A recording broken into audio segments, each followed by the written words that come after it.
ഇന്നത്തെ വീഡിയോ വൈകുന്നേരം ചായക്കൊപ്പം കഴിക്കാൻ പറ്റുന്ന നല്ല കിടിലൻ സ്നാക്സിൻ്റെ റെസിപ്പിയാണ്. വെറും 10 മിനിറ്റിൽ നമ്മളെ വീട്ടിലുള്ള റവയും ഉരുളക്കിഴങ്ങും മാത്രം വെച്ച് വളരെ എളുപ്പത്തിൽ ഇതുപോലെ നല്ല ക്രിസ്പിയായ നല്ലൊരു സ്നാക്സ് നമുക്ക് തയ്യാറാക്കാവേ. ഇതിനായിട്ട് ഞാൻ എടുത്തേക്കുന്നത് റവയാണ് എടുത്തേക്കുന്നത്. ഒരു 4 സ്പൂൺ അളവിലാണ് റവ എടുത്തേക്കുന്നത്. റവ നമുക്കൊന്ന് കുറുക്കി എടുക്കണമേ. അതിനായിട്ട് ഒരു പാനിൽ ആവശ്യത്തിന് വെള്ളവും ഉപ്പും ഇട്ട് കൊടുത്ത് നമ്മൾ ഇതിലേക്ക് റവ നന്നായി കുറുക്കിയെടുക്കണമേ. അടി പിടിക്കാതെ കൈവിടാതെ തന്നെ നമ്മളിതൊന്ന് ഇളക്കിയെടുക്കണം. റവ വളരെ കുറച്ച് മതിയാവുകയും നമ്മൾ ഈ 4 സ്പൂൺ റവയെങ്കിലും നമ്മളിത് കുറുക്കിയെടുക്കുമ്പോൾ അത് ക്വാണ്ടിറ്റി കൂടുതലായിരിക്കും. അന്നേരം നമ്മൾ എടുക്കുന്ന ഉരുളക്കിഴങ്ങിൻ്റെയൊക്കെ കണക്കിന് നമ്മൾ എടുത്താൽ മതി. നമ്മൾ സ്നാക്സ് തോനെ വേണമെന്നുണ്ടെങ്കിൽ റവയുടെയും ഉരുളക്കിഴങ്ങിൻ്റെ അളവ് കൂട്ടിയാൽ മതിയേ. ഞാനിപ്പോൾ ഒരു 4 സ്പൂൺ അളവിൽ റവ എടുത്തെങ്കിലും നല്ല രീതിയിൽ തന്നെ ഇത് കുറുകി വരുമ്പോൾ കുറച്ച് തോനെ കാണുവേ. നമ്മളന്നേരം എടുത്തേക്കുന്ന ഉരുളക്കിഴങ്ങിന് കണക്കാക്കി മാത്രം നമ്മൾ ഇട്ട് കൊടുത്താൽ മതിയേ. നല്ല രീതിയിൽ തന്നെ ഇവിടെ റവ കുറുകി വന്നിട്ടുണ്ട്. ഇനി ഇത് നമുക്കൊന്ന് തണുക്കാനായിട്ട് മാറ്റി വെക്കണം. നല്ല രീതിയിൽ തന്നെ ഒന്ന് കുറുക്കി തന്നെ എടുക്കണം. ഈ ഒരു പരുവത്തിൽ വേണം നമ്മൾ എടുക്കാൻ. എന്നിട്ട് നല്ല രീതിയിൽ തണുക്കുമ്പോഴും നമുക്ക് ഒന്ന് കുഴച്ചെടുക്കാൻ വരുവാകും. എന്നിട്ട് റവ നല്ല രീതിയിൽ കുറുകി നല്ലപോലെ വെന്ത് കിട്ടിയിട്ടുണ്ട്. ഇനി നമുക്ക് ഉരുളക്കിഴങ്ങ്, ഈ ഉരുളക്കിഴങ്ങ് ഞാൻ ഒന്ന് വേവിച്ചതാണ്, പുഴുങ്ങിയെടുത്ത് അതിൻ്റെ തൊലിയെല്ലാം മാറ്റിയെടുത്തതാണ്. ഉരുളക്കിഴങ്ങ് നമ്മൾ പുഴുങ്ങുമ്പോഴും ഉപ്പിട്ട് തന്നെ അത് പുഴുങ്ങിയെടുക്കണവേ. എന്നിട്ട് നല്ല രീതിയിലൊന്ന് ഉടച്ചെടുക്കണം. ഒട്ടും തരിയില്ലാത്ത രീതിയിൽ തന്നെ ഉടച്ചെടുക്കണവേ. എങ്കിലേ നമ്മളെടുക്കുന്ന സ്നാക്സ് നല്ലൊരു ഷേപ്പിൽ നമുക്ക് എടുക്കാൻ പറ്റത്തോളേ. എന്നിട്ട് നല്ല രീതിയിലുള്ള കിഴങ്ങ് ഞാൻ ഒന്ന് ഉടച്ചെടുത്തിട്ടുണ്ട്. ഇനി ഇതിലേക്ക് നമ്മൾ വേവിച്ച് വെച്ചിരുന്ന റവ ചേർത്ത് കൊടുക്കാവേ. റവ നമ്മളെടുത്ത ഉരുളക്കിഴങ്ങിന് കണക്കിന് മാത്രം ചേർത്ത് കൊടുത്താൽ മതിയേ. റവയും ഇതുപോലെ ഒന്ന് ചേർത്ത് കൊടുക്കാം. ഒരു ചെറിയ ചൂടിൽ തന്നെ ചേർത്ത് കൊടുക്കണം. എങ്കിൽ നമുക്ക് നല്ല രീതിയിൽ അതൊന്ന് കുഴച്ചെടുക്കാൻ പറ്റത്തോളെ. നല്ല രീതിയിൽ നമുക്ക് അയച്ചെടുക്കണം അത്. ഇനി ഇതിലേക്ക് നമുക്ക് ആവശ്യത്തിന് പച്ചമുളക് ചേർത്ത് കൊടുക്കാവേ. ഞാൻ എരിവിന് ആവശ്യമായിട്ടൊരു 3 പച്ചമുളകോളം ചേർത്ത് കൊടുക്കുന്നുണ്ട്. ഇതിൽ നമ്മൾ പ്രത്യേകിച്ച് മസാലകളൊന്നും ചേർത്ത് കൊടുക്കുന്നില്ലേ. ഇനി ചേർത്ത് കൊടുക്കുന്നത് മല്ലിയിലയാണ് ചേർത്ത് കൊടുക്കുന്നത്. മല്ലിയില ചേർക്കുമ്പോൾ നല്ലൊരു ടേസ്റ്റ് ആയിരിക്കും, നല്ലൊരു ഫ്ലേവർ ആയിരിക്കുമേ. മല്ലിയിലയുടെ ടേസ്റ്റ് ഇഷ്ടമില്ലാത്തവർക്ക് അത് ഒഴിവാക്കാവുന്നതാണ്. ഇനി ഇതിലേക്ക് നല്ലൊരു ഫ്ലേവറിന് വേണ്ടിയിട്ട് ഞാൻ കുറച്ച് ഒറിഗാനോവും ചേർക്കുന്നുണ്ട്. നല്ലൊരു ടേസ്റ്റ് ആയിരിക്കും നമ്മൾ ഒറിഗാനോ ചേർക്കുമ്പോൾ. ഇനി ഇതിലേക്ക് ചേർത്ത് കൊടുക്കുന്നത് ഒരു 1/4 ടീസ്പൂൺ അളവിൽ വലിയ ജീരകത്തിൻ്റെ പൊടിയാണ്, പെരുംജീരകപ്പൊടി. പിന്നെ 1 സ്പൂൺ അളവിൽ ഞാൻ ചില്ലി ഫ്ലെക്സാണ് ചേർത്ത് കൊടുക്കുന്നത്. ഇതിൽ നമ്മൾ ഒറിഗാനോ ചേർത്തിട്ടുണ്ട്, അത് ഓപ്ഷനിലാണ്. ഇല്ലെങ്കിൽ നമ്മൾ ചേർക്കേണ്ട, അത് ഒഴിവാക്കിയാൽ മതിയേ. പക്ഷേ എന്നാലും ഒറിഗാനോ ചേർക്കുമ്പോൾ ഒരു പ്രത്യേക ടേസ്റ്റാണ്. എന്നിട്ട് ഇത് നല്ല രീതിയിൽ ചപ്പാത്തിക്ക് മാവ് കുഴയ്ക്കുന്നത് പോലെ നല്ലപോലെ നമ്മളൊന്ന് കുഴച്ചെടുക്കണവേ. നല്ലപോലെ ഒന്ന് കുഴച്ചെടുത്തിട്ടുണ്ട്. ഇനി നമുക്കിത് ഇഷ്ടമുള്ള ഷേപ്പിൽ ചെയ്തെടുക്കാവേ. ഞാനിവിടെ കുറച്ച് വടയുടെ ഷേപ്പിൽ നീളത്തിലും ചെറിയ ബോളായിട്ടുമാണ് ചെയ്തെടുത്തേക്കുന്നത്. നിങ്ങൾക്ക് ഇഷ്ടമുള്ള ഏത് ഷേപ്പ് വേണമെങ്കിലും നമുക്ക് ചെയ്തെടുക്കാം. അതുപോലെ നമ്മളിത് കുഴച്ചെടുക്കുന്ന സമയത്ത് കുറച്ച് വെള്ളം കൂടിപ്പോയതായിട്ട് തോന്നുന്നുണ്ടെങ്കിൽ നമുക്ക് ഇതിലേക്ക് കോൺഫ്ലവർ ചേർത്ത് കൊടുക്കാവേ. അതുപോലെ തന്നെ ഇത് നമ്മളൊന്ന് മാവ് എണ്ണയിലൊന്ന് ഫ്രൈ ചെയ്തെടുക്കുന്ന സമയത്ത് കോൺഫ്ലവറിലൊന്ന് മുക്കി ഒന്ന് ഫ്രൈ ചെയ്തെടുത്താലും നല്ലതായിരിക്കും. കൂടുതൽ എണ്ണ അതിലേക്ക് കുടിക്കത്തില്ല. നമ്മളൊന്ന് കോൺഫ്ലവറിലൊന്ന് മുക്കിയിട്ട് പൊരിച്ചെടുക്കുകയാണെന്നുണ്ടെങ്കിൽ നല്ലതായിരിക്കുമേ.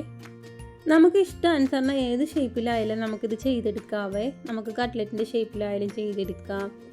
അതുമല്ല നമുക്ക് ഉഴുന്നുവടയുടെ ഷേപ്പിലായാലും നമുക്ക് ചെയ്തെടുക്കാം. വലിയ രീതിയിൽ തന്നെ നമുക്ക് അങ്ങനെ ആയാലും ഉണ്ടാക്കിയെടുക്കാവേ. ഇതുപോലെ ഒരു ഉഴുന്നുവടയുടെ, ഇതിപ്പോൾ ചെറിയ ഒരു അളവിലാണ് ഞാൻ എടുത്ത് കാണിക്കുന്നത്. നമുക്കിതൊരു വലിയ അളവിലായാലും ഉഴുന്നുവട പോലെ ചെയ്തെടുക്കാവേ, ഉഴുന്നില്ലാതെയും. ഇങ്ങനെ നമുക്ക് ഇതേ രീതിയിൽ ഞാൻ ചെയ്തെടുക്കുന്നുണ്ട്. അങ്ങനെ ഈ ഒരു 3 ഷേപ്പിലായിട്ടാണ് ഞാൻ ചെയ്തെടുക്കുന്നത്. അങ്ങനെ ഇപ്പം നമ്മുടെ സ്നാക്സ് എല്ലാം നല്ല ഭംഗിയായിട്ട് ഷേപ്പ് ചെയ്തെടുത്തിട്ടുണ്ട്. ഇനി നമുക്കിത് ചൂടെണ്ണയിലിട്ട് നന്നായിട്ട് ഇതൊന്ന് വറുത്തെടുക്കാവേ. അതുപോലെ തന്നെ നമ്മളിതൊന്ന് ഫ്രൈ ചെയ്തെടുക്കുന്ന സമയത്ത് മീഡിയം ഫ്ലെയിമിലിട്ട് വേണം നമ്മളിത് വറുത്തെടുക്കാൻ. 2 വശവും നല്ല ഗോൾഡൻ ബ്രൗൺ കളർ ആകുന്നത് വരെ തിരിച്ചും മറിച്ചും ഇട്ട് കൊടുത്ത് വേണം നമ്മൾ പുറമേയുള്ള ആ ക്രിസ്പിനെസ് വരുന്നിടം വരെയും നല്ലപോലെ ഫ്രൈ ചെയ്തെടുക്കണവേ. ഉരുളക്കിഴങ്ങ് നല്ല രീതിയിൽ തന്നെ നമ്മളത് ഉടച്ചെടുക്കണം, എങ്കിലും നല്ലൊരു ഷേപ്പിൽ നമുക്ക് ഇതുപോലെ ചെയ്തെടുക്കാൻ പറ്റത്തുള്ളൂ. അതുപോലെ തന്നെ ഉരുളക്കിഴങ്ങ് ഒട്ടും വെള്ളം കാണരുത് നമ്മൾ ഉടച്ചെടുക്കുന്ന സമയത്ത്. നമ്മുടെ റവയിലായാലും ഒട്ടും വെള്ളമില്ലാത്ത രീതിയിൽ തന്നെ വേണം നമ്മളത് കുറുക്കിയെടുത്താലേ നമുക്ക് ഇങ്ങനൊരു ഷേപ്പിൽ നമുക്ക് ഫ്രൈ ചെയ്തെടുക്കാൻ പറ്റത്തുള്ളൂ. ഇല്ലെങ്കിൽ നമ്മളിത് എണ്ണയിലോട്ട് കൂടുതൽ വെള്ളമാവുകയാണെന്നുണ്ടെങ്കിൽ നമ്മൾ എണ്ണയിലോട്ട് ഇടുമ്പം തന്നെ അത് പൊട്ടിപ്പോയി നമ്മുടെ ഈ എണ്ണയിലെല്ലാം അത് സ്പ്രെഡ് ആകുമേ. അന്നേരം അങ്ങനെ വരാതിരിക്കാനാണ് നമ്മൾ ഉരുളക്കിഴങ്ങിലൊന്നും വെള്ളം തോനെയാവരുത്. അതുമല്ല, കുറച്ച് വെള്ളം കൂടിപ്പോയിട്ടുണ്ടെങ്കിൽ നമ്മൾ അതിലേക്ക് ഇച്ചിരി കോൺഫ്ലവർ ചേർത്ത് കൊടുത്താൽ മതി. പിന്നെ അതുപോലെ തന്നെ നമ്മൾ ഓയിലിടുമ്പോൾ ഇച്ചിരി കോൺഫ്ലവറിൽ മുക്കി ഓയിലിട്ട് കഴിഞ്ഞാൽ ഒത്തിരി എണ്ണ അതിൽ കുടിക്കത്തില്ലേ. ഇവിടെ നമ്മുടെ സ്നാക്സ് റെഡി ആയിട്ടുണ്ട്. നല്ല രീതിയിൽ തന്നെ നമുക്കത് ഫ്രൈ ആയി വന്നിട്ടുണ്ട്. പ്രോ ആണെന്നുണ്ടെങ്കിൽ നല്ല ക്രിസ്പി ആയിട്ടിരിക്കും, അത് നല്ല സോഫ്റ്റ് ആയിട്ടും ഇരിക്കുവേ. ഞാനിപ്പോൾ ഒരു ഷേപ്പിലുള്ളതാണ് ഫ്രൈ ചെയ്തെടുത്തത്. അങ്ങനെ ബാക്കി ഷേപ്പിലുള്ള എല്ലാം നമുക്ക് ഇതുപോലെ ഒന്ന് എണ്ണയിലിട്ടൊന്ന് ഫ്രൈ ചെയ്തെടുക്കാവേ.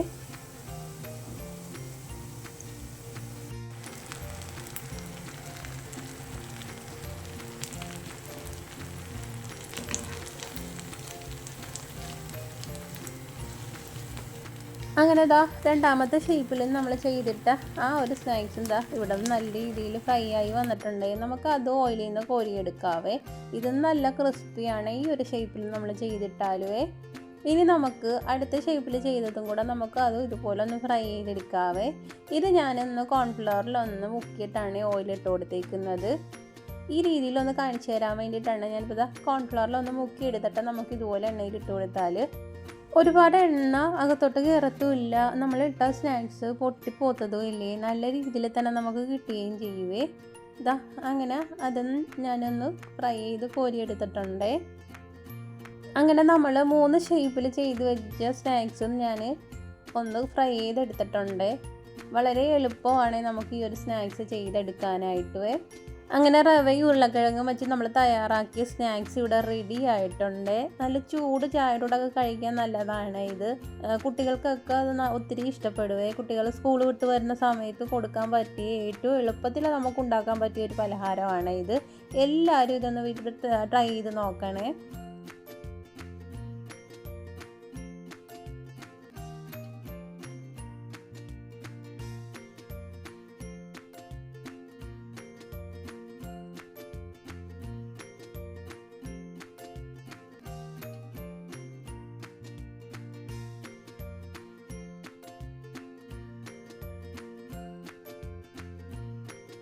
നിങ്ങളുടെ അഭിപ്രായം താഴെ കമൻറ്റ് ബോക്സിൽ അറിയിക്കണേ. അതുപോലെ തന്നെ വീഡിയോ ഇഷ്ടമായാൽ ലൈക്ക് ചെയ്യാനും ചാനലൊന്ന് സബ്സ്ക്രൈബ് ചെയ്യാനും മറക്കല്ലേ.